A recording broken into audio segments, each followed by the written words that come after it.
যখন ছোট ছিলাম তখন শীতের সময় কিন্তু এই পিঠাগুলো আমরা গ্রাম থেকে পাইতাম, যেটা কিন্তু এখন শহরে থাকার কারণে এটা পাওয়ার কোনো সুযোগ নাই। বাট এখানে এসে আসলে এই জায়গাটা আমার মনে হয় কিছুটা হলেও পূরণ হয়েছে। প্রত্যেক বছর একবার তো করা উচিত, কারণ অনেক পিঠা আমরা জানি না, বা দেখা যাচ্ছে আমাদের নেক্সট জেনারেশন তারা তো টোটালি জানবে না, কারণ আমরা এই পিঠা বানাইতেও পারি না।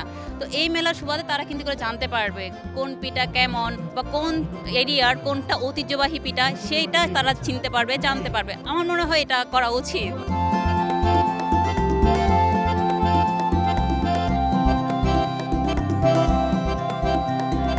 ওনার আসি আমরা দুইজনই হচ্ছে ঘরোয়া মেয়ে, কিন্তু এখানে টোটালি ডিফারেন্স ভাবে নিজেকে প্রেজেন্ট করতে পেরে অনেক ভালো লাগছে।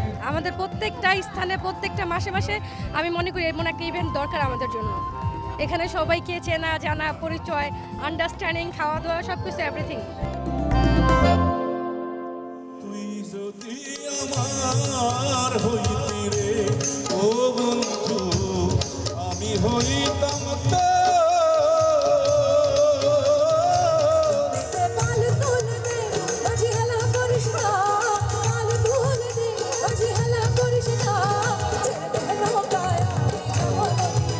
ও সোনা বন্ধে আমারে দিওয়ানা